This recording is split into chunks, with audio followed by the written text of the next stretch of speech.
Call of Duty Black Ops is boring. It was grey, dark, and looked worse than Modern Warfare 2. In fact, I preferred Modern Warfare 2. I will tongue punch your fart box.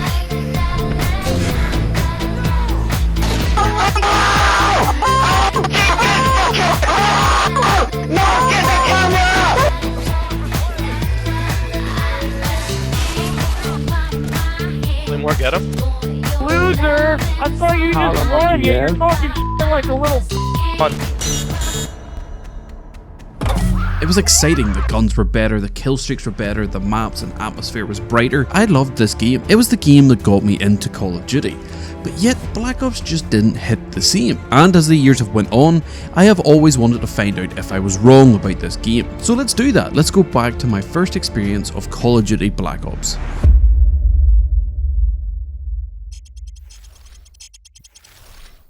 The year was 2010, people were planking and Justin Bieber released Baby. But for me, this was the year of Call of Duty. I remember seeing the Black Ops teaser trailer and pre-ordering it for my birthday. For the entire month of October, I sat in anticipation for this game. I watched every video on YouTube in the lead up to its release, until it was finally November 11th, 2010. I remember sitting in school, hoping that the postman would deliver my copy of this game.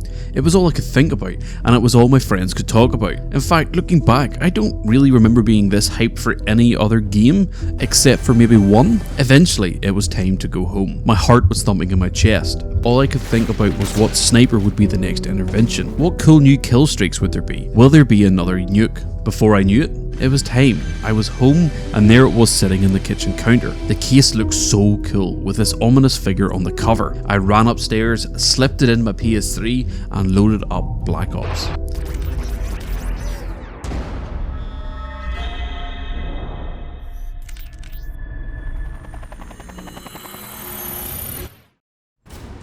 And, well, after a few games, my heart sank. All my friends could talk about was how much better Black Ops was in comparison to Modern Warfare 2. But I didn't see it. They had nerfed quickscoping, the kill streaks weren't overpowered, there was no nuke. Hell, the highest kill streak was 11.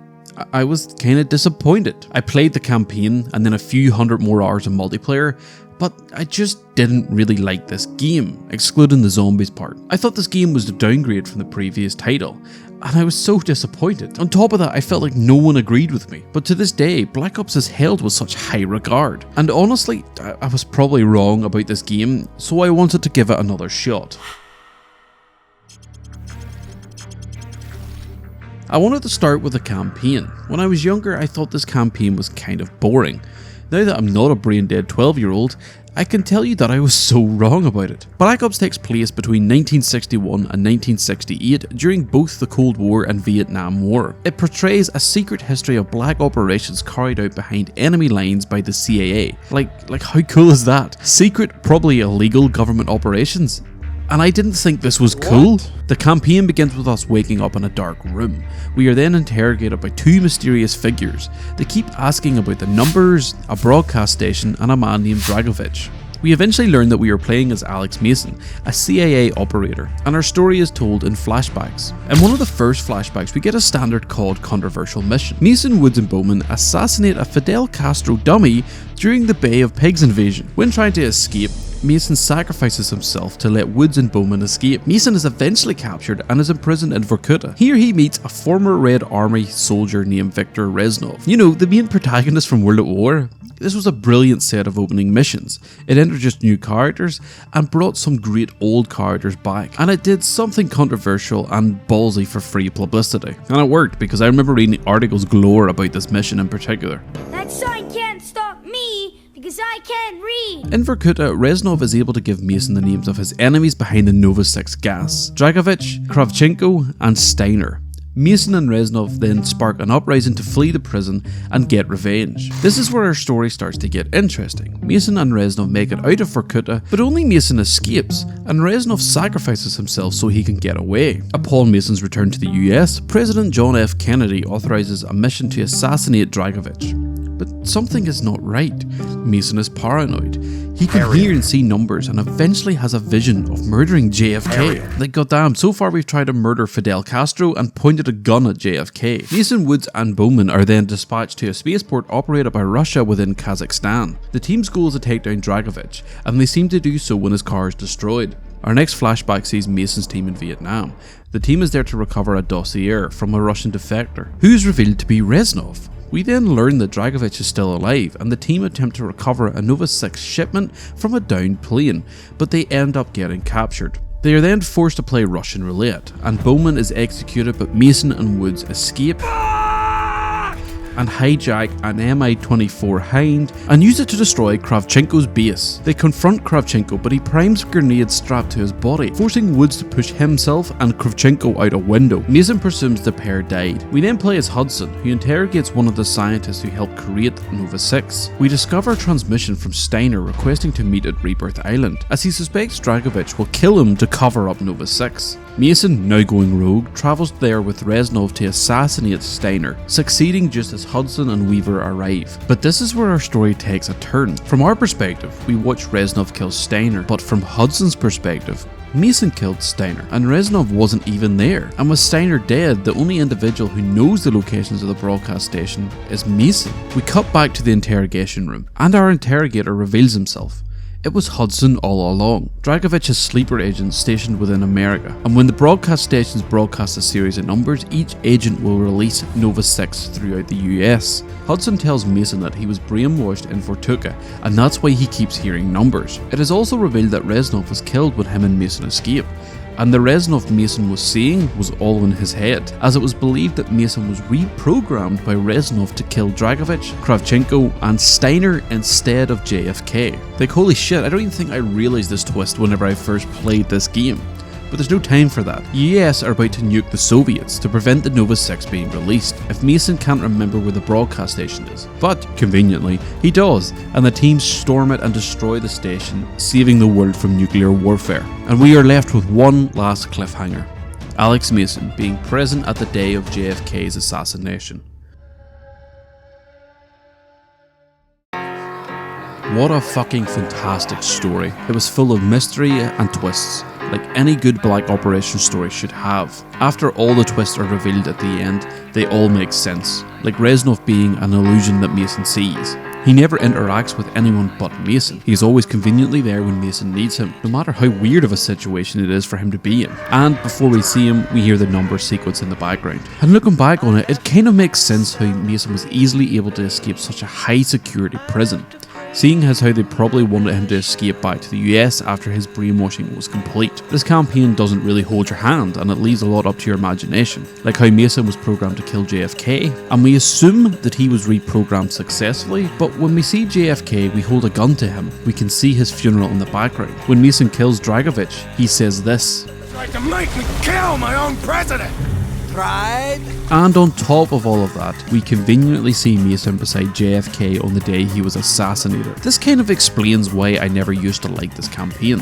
I barely paid attention. How was I going to notice details like this? So yeah, I was 100% wrong about the Black Ops campaign. This was such an interesting story full of twists and turns. Each mission was surprisingly fun, and most had something new to keep you entertained. Only really complaint I had is that most missions were all pretty much the same, and I got a bit bored of just running and gunning by the end of it.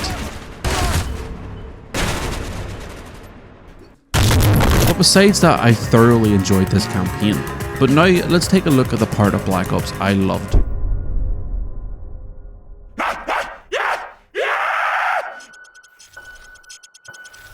Once completing the campaign, you landed on one of the most underrated zombie maps, 5. This map is based off the Pentagon.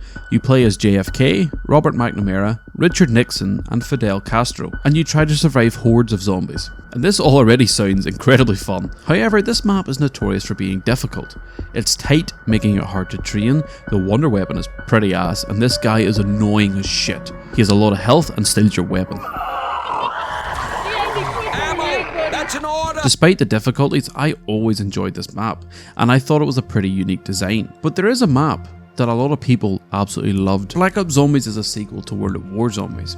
It was a side hustle from the devs that just about got added into the game. This little map blossomed into a full-on mode with some of the most iconic maps and characters in the COD series. Whilst 5 was one of the main maps at Black Ops at launch, there was also Kino der Toten, and this was the map that made fans fall in love with this game mode. Unlike 5, Kino followed World at War's art style. It had a creepier design, the map was a lot more open, and their wonder weapon was powerful. So essentially this map was beginner friendly. Kino der Toten stole the hearts of the fanbase and further built on the success of World at War Zombies. In fact, it was so successful, now every Call of Duty Treyarch make, it is expected to have a Zombies game mode. Hell, not to mention all the other COD studios trying to create their own version of this game mode throughout the years. What is that? But it's clear to see why people love this mode. Zombies in Black Ops is full of detail and love. It feels like the devs had full creative control of this mode. Everywhere you looked, there were little and big Easter eggs. I remember unlocking the song in Kino for the first time and feeling invincible. What do I win? At the time, there was a lot of zombie horde survival games, but there was something about this mode that was so unique. Each map had its own aesthetic, with unique weapons and perks. On top of that, each map was filled with intrigue.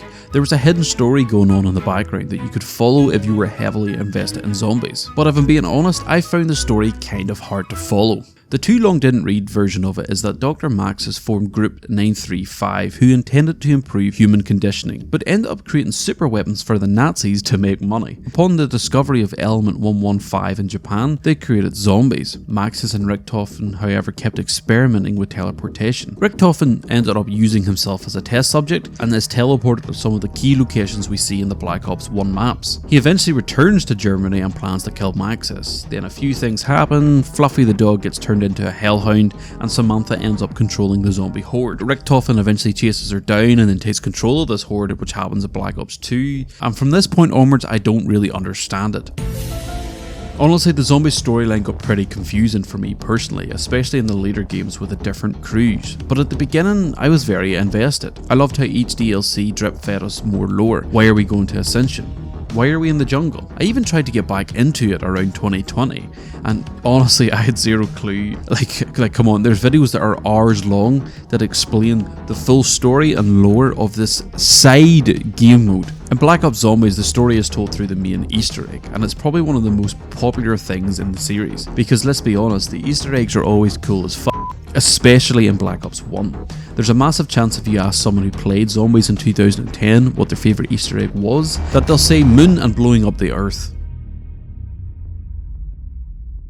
But while the Easter eggs were fun, my god, they were so convoluted. There is a chance I was an idiot. A very high chance, but I think I was only ever able to complete about 2 of the Easter eggs, that being Ascension and Moon. The steps didn't really make sense to me, and sometimes I felt that the steps were so weird and out of place. At the time, I remember people spending days just after a map was released, trying to figure out the steps for these Easter eggs. And honestly, without watching a YouTube video, I don't think you could figure out the steps naturally. So 99% of the time, your friend was babysitting a crawler while you rewatched a YouTube video over and over again. Do not kill the crawler, do not kill the crawler, do not kill the crawler. What was that? While the story was hard to follow and the Easter eggs were incredibly convoluted, Black Ops Zombies was an incredible experience, especially from a side mode. From the art style to the wonder weapons, perks, secrets and gameplay, this mode was loved by millions, myself included. Now when I say I didn't like Black Ops, the multiplayer is kind of the main thing I talk about. The maps were dark and grainy in comparison to Modern Warfare 2's bright glossy colours, the guns were weaker because the game was based in the 60s and the killstreaks just didn't hit the same, as they weren't as overpowered as the ones we saw in Modern Warfare 2. But I was wrong. I was wrong about Black Ops multiplayer being boring. As a grown man who traded his child ADHD brain for an adult ADHD brain, I could really appreciate the different theme and pacing this game has to offer. I did have a few issues while playing the multiplayer on PC, but that's kind of expected from a 13-year-old game that doesn't have dedicated servers or any way anymore to prevent hackers. But I was able to find a decent server that didn't cause me too many issues, but unfortunately I wasn't able to play the party game modes, as no one was playing them apparently, and I also had a few issues with configuring my controller to the point where my sensitivity was f***ing atrocious. Oh my god, bro. But besides these few understandable issues, Black Ops multiplayer was actually a lot of fun. It implemented so many new features that the series hadn't seen before. One thing being party modes. I can't tell you how much fun I used to have in gun game, playing with friends and fighting for that first place win just so you can rub it in their faces, or playing one in the chamber and feeling your heart sink into your stomach when you missed your one and only shot. Treyarch also created a new progression system in the form of COD points. No, not you. You could earn these COD points by just playing the game. First, you'd unlock weapons when you hit a certain level, then you'd have to buy the weapon and attachments with these new COD points. This brought a fresh new approach to the progression system. You had to prioritise and budget for what you wanted, instead of just unlocking it all when you hit a certain level. But if you were cool, you could actually just bet all your COD points in a wager match and lose everything. This gambling feature was a lot of fun, and I imagine kids who gambled the most often probably have a few problems now with CSGO cases. Black Ops also introduced customizable emblems, and honestly, this is such a cool feature, and it kills me that we still don't have this to this day. With a bit of work and a 3-minute YouTube video, you could rock emblems like Mario, Scream, Adidas, or, well, actually I can't show that. This is one thing I'd love to see return to modern CODs, along with the prestige system, but that will never happen as it interferes with the sales of bundles, skins and battle passes. So we'll probably never see these great features return, as Activision really needs that extra couple million. On top of some of these new features, Black Ops also gave us some of the most iconic maps of all time, from simple 3-lane maps to larger open maps. Like, just look at how popular Nuketown is. I'm pretty sure there is 8 versions of this 13-year-old map. Playing this game again has really allowed me to enjoy the different pacing and playstyles each map has to offer. One thing in particular I loved about each map is they all had some novelty thing. For example, you have a massive hill and jungle, the missile door that you can open and close, this conveyor belt thing, and secret RCXD doors, and honestly a lot more. For me, these little details are really cool. Yeah, in the grand scheme of things, it probably doesn't matter, but I like to think it's the devs showing us how much they care about these maps. Originally, the kill streaks were something I didn't like in the past. I preferred the over-the-top ones from MW2, but while replaying this game, I didn't mind them.